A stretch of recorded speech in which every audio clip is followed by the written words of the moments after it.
Vous souhaitez vous lancer dans votre premier road trip, mais vous ne savez pas trop comment l'organiser, par où passer, comment dormir, quelle distance faire. Eh bien, ça tombe bien puisque dans cette vidéo, on va vous expliquer comment vous organiser et faire que votre premier voyage soit le plus mémorable possible. Pour faire ça, je suis avec Rémi. Salut Rémi. Salut Matt. Donc vous vous souvenez, il était avec moi déjà la fois dernière où il nous a expliqué un petit peu comment il s'organisait pour charger sa moto, quel type de bagagerie il prenait. Si vous ne l'avez pas vu cette vidéo d'ailleurs, je vous invite à aller la visionner. Elle est disponible avec le petit bouton i que vous avez en haut à droite de l'écran ou dans la description. Et aujourd'hui, il va nous partager son savoir sur comment il organise ses road trips parce que pour rappel, t'as pas mal roulé et tu roules toujours beaucoup. Je roule toujours beaucoup. Voilà, t'as fait combien de kilomètres à peu près, tu disais déjà? Au total 250 000. Voilà, avec en combien d'années? En une dizaine d'années. D'accord. Ouais. Et nombre de road trips que t'as fait justement, parce qu'on n'a pas parlé la fois dernière, t'en as fait combien? Oula. C'est de tout, hein, en comptant les week-ends, les grosses. Quarantaine, je pense. Une quarantaine de road trips? Ouais, 40, 50. Ouais, t'as arrêté de compter quoi. Ouais, j'ai arrêté de compter à un moment donné. Ok, je te propose qu'on démarre tout de suite. Et est-ce que tu pourrais nous dire déjà, c'est quoi la première étape pour organiser correctement un road trip? Alors, première étape, ça va être. Il y a deux étapes en une qui vont synchroniser. Ça va être de déterminer sa destination et surtout le temps qu'on a pour partir. Parce que forcément, l'un va influencer sur l'autre. Si on a 2 jours, si vous voulez aller à Athènes, ça va être plus compliqué. Ouais, c'est ça. Surtout qu'à mon avis, vous voulez faire à moto si vous êtes là, pas en avion. Donc, ouais, voilà. donc c'est ça qui va déterminer. Donc, en fonction de la destination qu'on va faire, on va voir combien de temps on peut avoir pour le coup. Et en fonction et si on a juste une durée déterminée, un week-end ou quoi, on veut partir, on ne sait pas trop où, là, on va déterminer un petit rayon d'action où on peut aller. Donc, voilà. Donc, déjà, ça va être ça, la destination et le temps. Et comment tu fais pour évaluer la destination maximale que tu peux atteindre en fonction d'où tu habites? Eh ben alors là, c'est... Tu comptes combien de kilomètres à peu près par jour? C'est ce que j'avais dit dans la vidéo précédente. En moyenne, je fais 250 km par jour. Donc, à savoir... Bon, t'as un petit cercle, quoi. Ouais. À savoir qu'il y a l'aller-retour, c'est surtout ça. Oui. Comme il y a l'aller-retour... On peut aussi se prévoir deux possibilités. Par exemple, à l'aller, on fait des belles routes et au retour, on prend l'autoroute pour que ça aille plus vite. C'est ça. Ou après, on fait que des belles routes à l'aller et au retour, mais ça fait varier beaucoup plus les kilomètres et le temps passé. Tout à fait, ouais. Ou alors prendre l'autoroute, justement, à l'aller, on part le soir après le boulot, vendredi soir après le boulot, on trace par autoroute. Et sur place, on fait des petites routes et on revient aussi par autoroute. En fait, il y a plein de possibilités et ça va vraiment dépendre des gens, de ce qu'ils ont envie de faire et ce qu'on souhaite voir sur place. Ok, d'accord. Et alors, deuxième étape, ensuite, qu'est-ce qu'on fait? Justement, cette deuxième étape, ça va être de repérer ce qu'on a envie de faire. Donc, en fonction de... Quand on a déterminé où on voulait aller, on va regarder... moi, ce que je fais, c'est que je vais sur Google et puis je trifouille un peu partout sur Internet, voir ce qu'il y a à faire entre mon point de départ et mon point d'arrivée. D'accord. Et tu tapes quoi comme type de recherche pour essayer de trouver un peu ce qui t'intéresse? Alors déjà, je vais aller sur Google Maps voir un peu parce qu'il y a souvent, quand on zoome sur des zones, il y a des petits icônes qui apparaissent avec des lieux touristiques à voir. C'est les icônes avec un appareil photo, c'est ça? Ouais, il y a ça, il y a l'appareil photo et je fais ça. Et si je suis en France, alors souvent c'est sur les week-ends ou quand je suis en France comme ça, j'utilise la carte des plus beaux villages de France aussi. D'accord. C'est un site internet ça directement? Ouais, il y a le site des plus beaux villages, c'est ce que j'ai fait au mois de mai, cette année avec les jours fériés, avec un pote, on était partis, on savait pas trop ce qu'on voulait faire. Et du coup, vite fait, en plus là pour le coup, je l'avais fait même de mon téléphone, donc on peut planifier vraiment de partout. J'avais été sur le site et j'avais regardé tous les villages où on avait fait une boucle comme ça à travers des plus beaux villages de France. En fait, ça donne une étape, comme ça permet de savoir après faire les routes entre deux. Ça marche. Sachez en tout cas que tous les liens dont on va parler, par exemple le site des plus beaux villages de France et d'autres sites dont on va parler dans la vidéo, tout sera indiqué en description, donc n'hésitez pas à cliquer pour aller les découvrir et aussi tester de ce fait les sites internet dont il va nous parler. Et du coup, toi, tu connais des sites Moi, j'en connais pas autant que toi des sites secrets. Moi, je connais un peu les plus connus. Genre celui que j'aime bien regarder, c'est le site de Laurent Cochet qui s'appelle Cap2Cap. Oui. Et ce site-là, c'est un site communautaire où les gens en fait participent en ajoutant leur propre road trip qu'ils ont fait. Mais c'est pas juste je mets le fichier GPX et je m'arrête là. Ils expliquent leur voyage, ils le racontent, ils mettent des photos et ils mettent aussi leur itinéraire qu'on peut télécharger gratuitement pour se programmer tout ou partie de ce voyage. Et ça, je trouve que c'est sympa aussi parce qu'on n'a pas forcément besoin ou envie de refaire exactement le même parcours que cette personne. Mais on peut tout à fait comme ça prendre le fichier et après l'éditer dans un logiciel pour reprendre un morceau. Et s'en inspirer. Enfin voilà, ça j'aime bien me servir un peu ça aussi de base. Parce que là, plus les années passent et plus le site il est riche en fait. Et ce qui est cool, c'est que ce sont des road trips moto. Ce n'est pas mélangé avec des road trips 4x4 ou piéton, cheval ou voiture comme un site comme Wikiloc par exemple. Oui, du coup, c'est vraiment que motard. Voilà. Ouais. Donc Cap2Cap, je pense que c'est un plan aussi sympa. Et dans les sites un petit peu secrets ou pas très connus, tu as aussi d'autres astuces comme ça, comme celui que nous a cité précédemment? Ouais, il y a tous les offices de tourisme. Les offices de tourisme pour la moto? Ouais, en Auvergne, c'est terre de motards, ils accueillent beaucoup de motards. D'accord. Donc ils donnent tous les bons plans. D'accord. Route, hôtel. Donc tu vas sur le site de l'office de tourisme et tu as les GPX directement avec les tracés quoi. Ouais, il y a une partie avec les tracés, les cartes, cool. un peu comme les sites de randonnée en fait. D'accord. Donc là, ils le font pour les motos. Alors je sais pas si toutes les régions le font, j'ai pas fait dans toutes les régions, mais je sais que l'Auvergne le font. un plan aussi de se dire je vais dans tel endroit, je vais penser à regarder le site de l'office de tourisme Ouais. parce qu'il y aura peut-être des inspirations de lieux, De ou lieux à de voir, choses à à voir et visiter. visiter. Et pareil, en Suisse aussi, j'étais étonné. Donc, j'étais arrivé en Suisse par hasard, un road trip par hasard. Dans quelle partie de la Suisse? Je rentrais au niveau de Gruyère. D'accord. Justement, c'était le truc. On était en France, on s'est dit, tiens, il y a Gruyère, on n'irait pas acheter du Gruyère. On est arrivé à Gruyère et de là, on est tombé sur un panneau sur la route. C'était Suisse Grand Tour, il me semble, le panneau. D'accord. Et je suis allé voir sur le site internet de la Suisse, j'ai marqué le Grand Tour Suisse. Et en fait, c'est un site dédié où il y a vraiment tout un parcours qui passe par les plus beaux lieux de Suisse. Pour les véhicules. Pour tous les véhicules, Excellent. par la route. Donc c'est un itinéraire à suivre et il n'y a même pas besoin de GPS pour le coup parce que c'est pas noté tout le long. D'accord. Donc ça, c'est génial aussi. Donc, Bon, c'est pas super courant, mais. c'est pas en tout cas, super s'il y a courant, ça dans mais votre pourquoi course, pas, c'est il y a cool. peut-être Ouais. d'autres pays qui le font, on sait pas. Donc c'est aussi intéressant d'aller taper dans Google le nom du pays pour voir s'ils proposent des parcours comme Ça ça. marche. Et après, le dernier truc qui peut se tenter, mais c'est vrai que ça a tendance un petit peu à disparaître, c'est les blogs de voyage Ouais. avec des gens qui racontent ce qu'ils ont fait comme parcours et qui partagent aussi leur voyage. Ça, je trouve que ça se raréfie avec le temps. C'est en train de petit à petit se déplacer vers les groupes Facebook. Ouais, il y a aussi des groupes Ouais. Facebook, les groupes de voyage moto Facebook où Ouais. dedans les gens partagent leur parcours aussi. Ok, bon bah donc là maintenant, on sait le temps qu'on veut partir, la distance, on sait à peu près la zone où on va rouler. Comment tu fais ensuite pour savoir suivre cet itinéraire? Tu le fais en mode carte papier, tu fais une croix et un trait? Ou alors tu as d'autres méthodes un peu plus modernes qui te permettent d'accéder à des routes que tu connaîtrais pas forcément? Alors, carte papier, c'est génial pour bien voir une vue d'ensemble, mais non, sinon je suis passé sur l'ordinateur, donc on va utiliser le site de TomTom, Toi, tu utilises le site de TomTom. tout à fait, qui Ok. est accessible gratuitement, D'accord, donc moi, même si j'ai pas un GPS TomTom, je peux aller sur ce site tout à fait. et me créer un Et- itinéraire. Ouais, Ok, complètement. je savais pas du tout. Ouais, Je pensais si, que c'était vraiment réservé aux gens qui avaient le TomTom. Non, bah justement, moi aussi au début, quand j'avais acheté le GPS, et en fait, non, on peut créer des Ça sites... marche. Attends, on va y aller alors. Donc c'est quoi le nom du site? Alors, c'est... Plan. plan.tomtom.com, il me semble. Ok, ça marche. Eh ben allez, je vais me connecter. Donc là, ça démarre en anglais, mais on peut le mettre en français, j'imagine. Oui, Faut aller dans les petits dans réglages, les le paramètres. petit menu sur la gauche, réglages, langue, français. Et donc là, ah ouais, c'est excellent en fait. On est vraiment sur le GPS TomTom, C'est mais ça, dans l'ordinateur. Dans l'ordinateur. Trop bien. Et donc là, qu'est-ce que je peux faire alors? Je peux directement me prévoir un road trip. Bah là, on peut directement tracer un road trip. Et donc là, par exemple, on imagine, j'ai envie de me programmer un road trip jusqu'à Dinan pour aller faire les Ardennes belges et profiter des petites routes à virages sympas, parce que là-bas, il y a quand même des virages sympas, C'est joli, des les belles vues. Ardennes, ouais, Donc là, je fais directement, je tape mon lieu, c'est ça, Dinan, Belgique, ok. Donc là, je fais définir comme destination, tout à fait. ok. Et donc, on va dire qu'on part de Motoblues, donc rue Élie Cartan à Carvin, c'est là où nous sommes. Alors, donc là, il va nous faire un premier itinéraire, je vois, Voilà, mais c'est pas forcément ce qui nous intéresse là. ça c'est le premier calcul. Ok, Et déjà, on peut choisir une moto, parce que Ok. là, de base, il est sur voiture. d'accord. Donc Le là, on petit peut choisir la bouton. petite icône moto, et donc là, il va pouvoir choisir des paramètres un peu différents Là, on par va la suite. avoir des paramètres différents. Ça Donc marche. Là, il s'est remis sur le parcours, et si on clique sur le petit engrenage pour avoir D'accord. les paramètres, Ah oui, là, on a vraiment comme sur ton GPS, quoi. on va exactement les mêmes. Dont le fonctions. fameux- Une route sinueuse, Et parcours à sensation. Ok, trop ça. bien. Et donc on peut choisir le niveau de virage. Ouais. Donc là par exemple je veux plus de virages. Je suis pas sûr que ça fasse quelque chose dans le nord de la France, Je suis mais pas sûr non plus, ça mais on peut s'essaye. tout mettre au maximum. et on peut mettre les montées, les descentes au maximum. Ah aussi quand même, hein. On est Ça, passé je de crois, 1h30 à 4h30 de Ah ouais, voyage. il y a hein. un petit peu de changement, Ouais, sacré voyage là. 3h52 là. en passant par les altitudes. C'est génial. Et je peux même choisir d'éviter les péages, les autoroutes de manière classique et les routes non goudronnées. Routes Ça c'est non bien. goudronnées, Si ouais. vous roulez avec une moto routière, ça vaut le coup de cocher cette case Ouais, pour éviter les surprises. Ouais. Ok, et donc là, bah voilà, je me suis planifié un road trip pour ma journée. C'est Bon, là, ça. je vais rouler 8 heures hein, dans la journée. Ou alors, je me fais 4 heures de route et le soir, quand je rentre en direct et ça me prend Par 1h30. autoroute, c'est ça.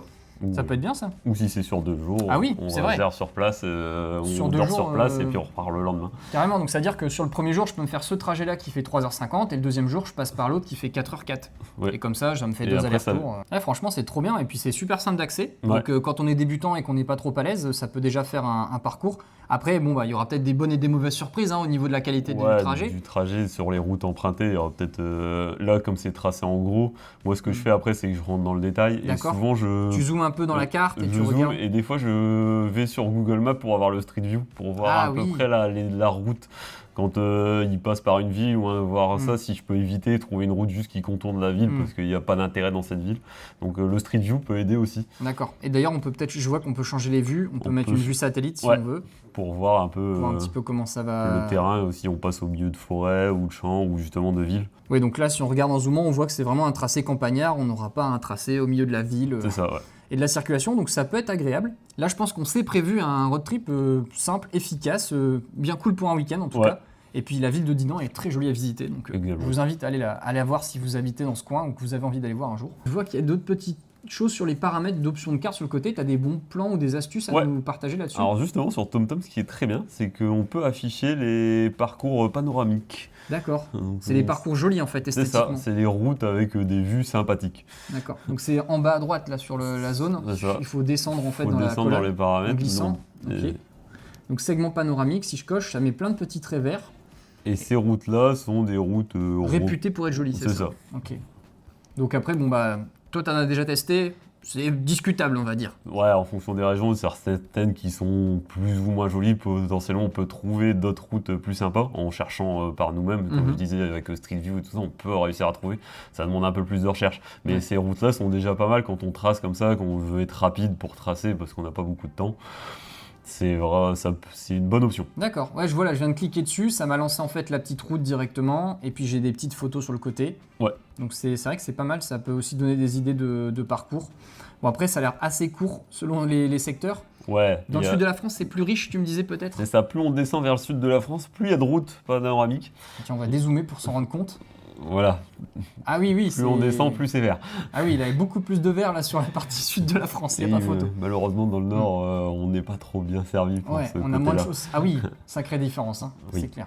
Bon, en tout cas, c'est un bon plan aussi, ça, pour morceler et faire des petits morceaux de parcours au fur et à mesure. Quoi. Surtout pour débuter, en fait, c'est génial. Parce qu'on ne va pas vraiment se casser la tête à chercher les routes, à passer du temps. On peut déjà commencer à tracer grâce à ces routes-là. D'accord. Et je vois aussi TomTom Road Trip en dessous. Ça, c'est carrément les voyages TomTom officiels. C'est ça, c'est TomTom qui fournit des road trips déjà tout faits. Mais c'est pas payant, ça, normalement? Bah écoute, là, ils sont accessibles gratuitement. Franchement, j'étais persuadé qu'on y avait accès que si on avait un GPS TomTom. Mais en fait, pas du tout. Là, par exemple, je vois le road trip là, je clique dessus. Hop, la route thermale. Et on a toutes les étapes qui sont déjà indiquées. Mais c'est génial. Il n'y a plus qu'à télécharger et suivre Ah oui, parce que là, tu as le GPX en plus. C'est ça. Et où tu peux l'envoyer directement dans ton TomTom. Quand tu as un TomTom, justement, tu peux l'envoyer à ton GPS. Mais c'est bien, c'est que par exemple, là, je télécharge le GPX et je peux le mettre dans un Garmin. Tout à fait. Donc c'est pas du tout bridé ou son smartphone avec une application qui va lire les GPX. Tout à fait, ok. Ah oui, là, je vois qu'il y a même un petit road trip, enfin un gros road trip, 8 étapes en Normandie. Et il y a aussi après Allemagne, Belgique, Pays-Bas, enfin il y en a plein. Ouais. Il y en a pas mal, hein. Il y a déjà de quoi faire. Et pour les flemmards, c'est parfait ça. Ouais, c'est nickel. Il y a déjà tout jusqu'en haut, hein, jusqu'au nord de la Suède. Hein. Ok, donc ça c'est vraiment les road trips en mode déjà tout fait, mais comment tu fais toi pour te tracer quelque chose dans le logiciel? Tu peux me montrer sur l'ordinateur? Ouais, alors justement, moi ce que je fais c'est... Vas-y. Alors on va déjà supprimer celui-là. Alors moi ce que je fais c'est que je prends mon point de départ, donc là on va être sur l'île. Ok. Hop. D'accord, toi tu cliques carrément. Alors ouais, là c'est pas comme destination, c'est comme point de départ. Ok. Donc, voilà. Moi je clique comme ça sur les points de départ et les points d'arrivée. Bon, alors, on peut enregistrer aussi son adresse directement, au moins ça part directement de son domicile. Et après je vais mettre ma destination. Par exemple si on va aller au Luxembourg, on va dire qu'on va aller au Luxembourg.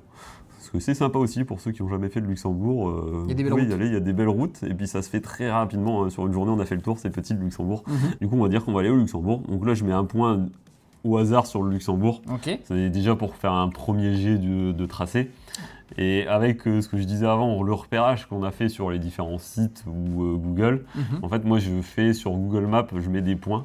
J'enregistre les points que je veux voir et souvent j'ouvre 2 fenêtres, donc une avec Google Maps d'un côté, une avec TomTom sur ce côté-là, et je vais relier ces points avec le TomTom. D'accord, et tu les ajoutes sur ton parcours directement. En fait, je fais ajouter les adresses, c'est ça. Et tu les intègres directement dans ton... Grâce à Google, j'ai l'adresse. Par exemple, je veux passer dans cette ville-là, de Hirson, je clique une fois dessus, c'est ça. Je fais ajouter au parcours, et hop, comme ça, il va refaire le parcours. Il va retracer directement entre les différents points. D'accord, donc oui, comme ça, tu fais ton repérage dans Google Maps, tu as tous tes petits points, et après, tous ces points que tu as repérés, tu les intègres en cliquant au fur et à mesure et en ajoutant des étapes dans ton parcours. Exactement, et comme ça, je peux choisir le type de virage que je veux, l'altitude, et ça va me tracer les parcours sympas. Et D'accord. si j'ai repéré une route en particulier, on peut cliquer sur le parcours, D'accord. ça va générer un petit point et on peut glisse. boucher, on glisse le parcours sur la route exacte où on Comme veut. ça, je veux absolument prendre la D603 par exemple. Sur ce Exactement. segment-là, je le glisse, je lâche et hop, il refait le calcul en Il prenant. refait le calcul en Ok. intégrant cette portion de route. D'accord. Par exemple, là, j'ai envie de prendre ce fameux morceau de route qui est censé être un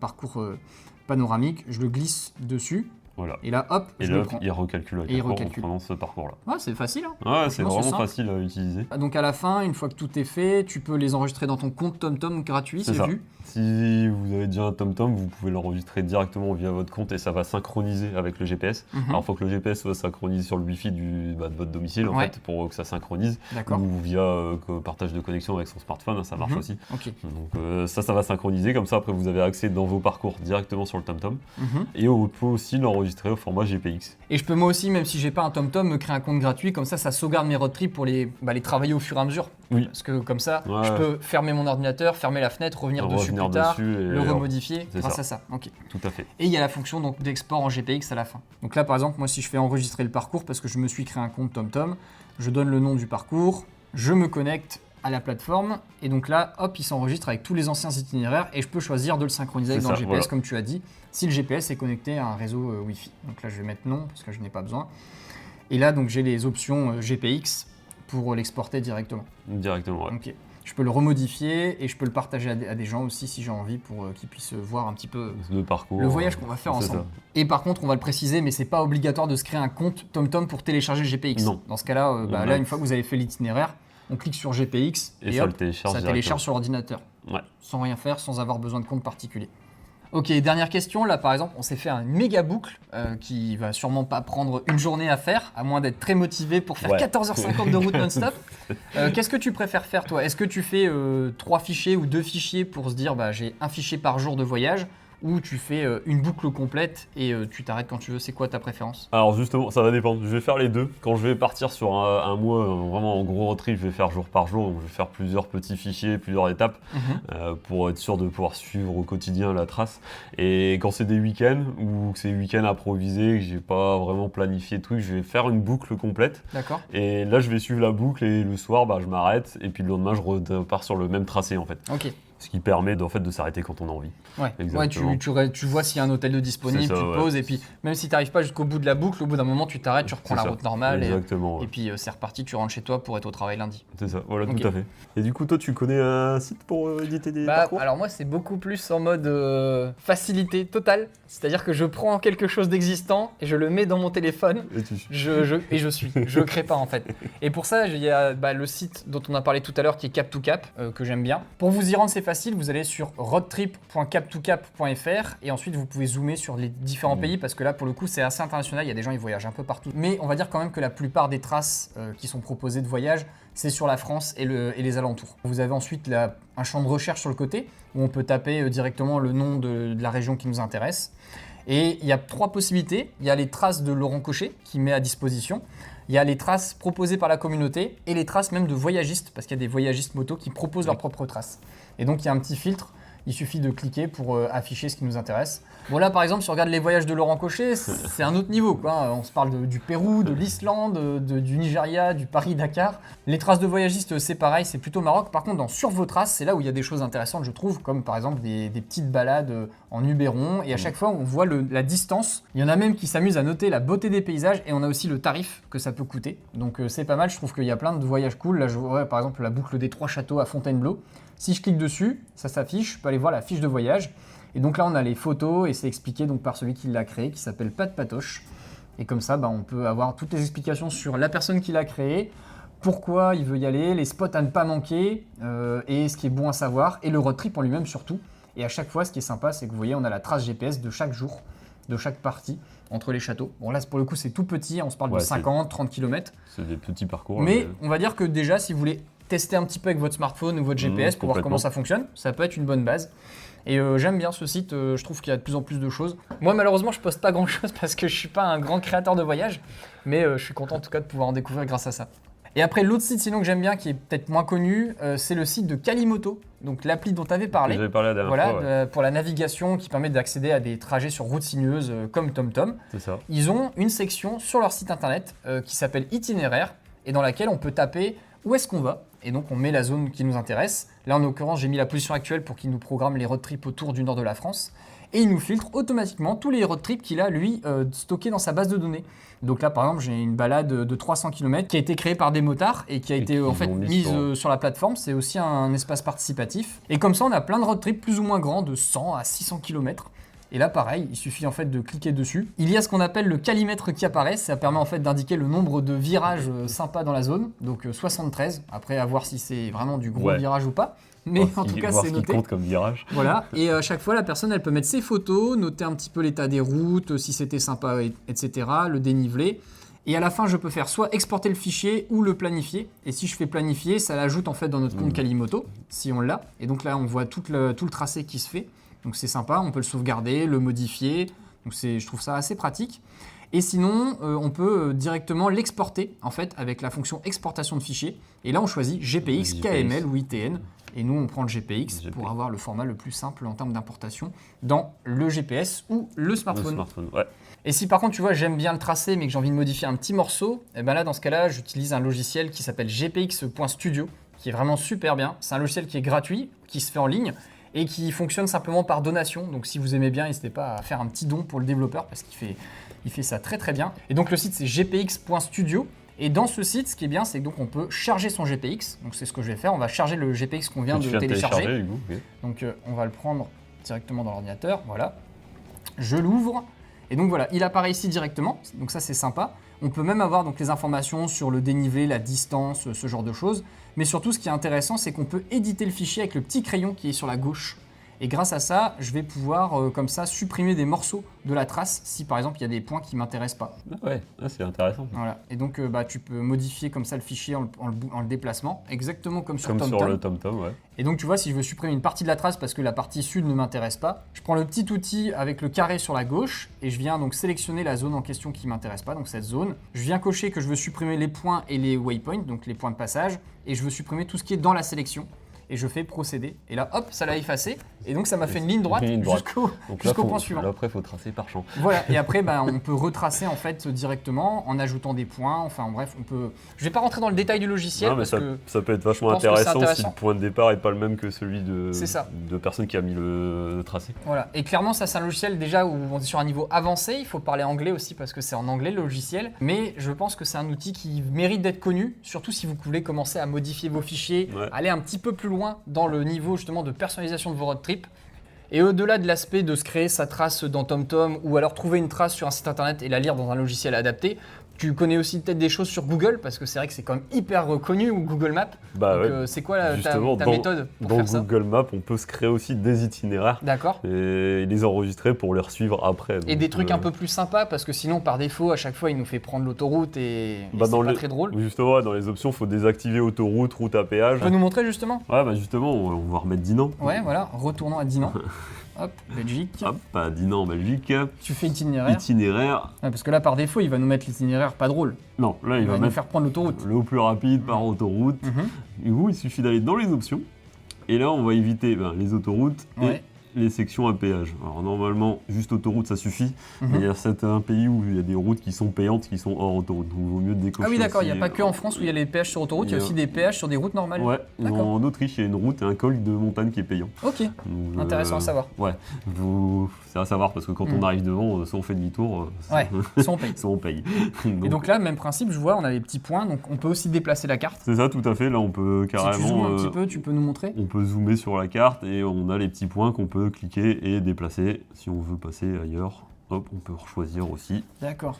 Les routes dans lesquelles on veut choisir. Et là, à la fin, une fois qu'on a fait ça, comment tu fais pour l'envoyer dans ton téléphone pour justement pouvoir le lire tranquillement ? Bah, il est écrit juste là, on envoie vers le smartphone. Ouais, c'est vrai qu'il maintenant il y a deux possibilités. Parce qu'avant, moi je me souviens, il fallait copier le lien et se le charger. C'est ça, ouais, il fallait s'envoyer le lien. Et voilà, il y avait la fonction copier le lien. Et là, je vois que maintenant, il y a envoyer l'itinéraire vers le téléphone. Directement l'envoyer vers le smartphone. Donc là, si on clique, il faut être connecté avec son compte Google. Forcément, il faut son compte Google. Et en faisant ça, ça lancera une notification sur son téléphone. On clique dessus et hop, ça lance l'itinéraire. Et ça lance l'itinéraire. Donc, même principe, on peut se mettre du multidestination, je vois d'ailleurs. Tout à fait, Comme ouais. ça, on peut se rajouter une ville supplémentaire. Par exemple, là, on va aller à Namur en plus.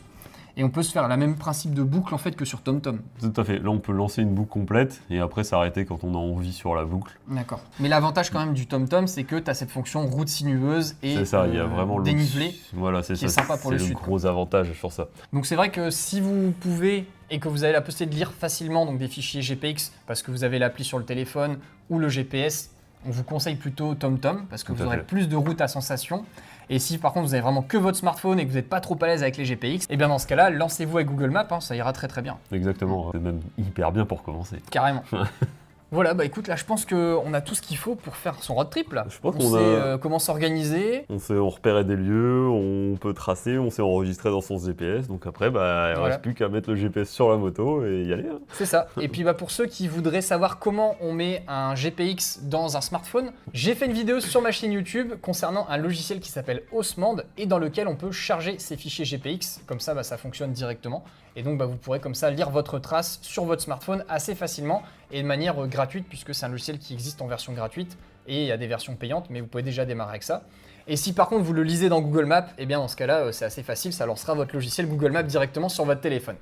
Merci beaucoup Rémi en tout cas pour toutes les infos que tu nous as données, franchement c'était encore super intéressant. De rien. Merci d'avoir pris le temps d'être venu pour nous aider à nous en sortir avec tout ça parce que moi franchement je suis pas du tout un cadre sur la partie Sur la road trip. planification. Voilà c'est ça. Autant sur le matériel je peux bien aider mais alors sur les road trips c'est moins mon cas. Et puis la planification, ça fait déjà un peu partie du voyage. Ouais, Quand ça te met dans le bain. Hein. C'est ça, quand on se met dessus, faut pas la préparer trop en avance parce qu'après on est est frustré. impatient.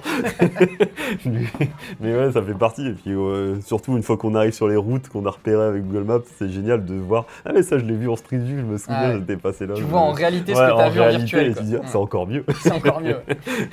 Super. Bon, en tout cas, n'hésitez pas à mettre un pouce vers le haut sur cette vidéo si ça vous a plu. N'hésitez pas aussi à nous dire si vous avez envie qu'on fasse peut-être d'autres vidéos thématiques sur les voyages ou le road trip. Ça pourrait être des idées de vidéos qu'on pourra faire Ouais. dans les mois ou l'année prochaine. Donc n'hésitez pas à nous donner vos pistes et vos idées. On est toujours preneur de lire tout ça.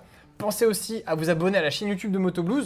On vous met le bouton juste ici entre nous deux. Et comme la fois dernière, je vais laisser le mot de la fin à Rémi. Et ben pour le coup, bonne préparation et puis bon road trip. Ça marche. Salut! Salut!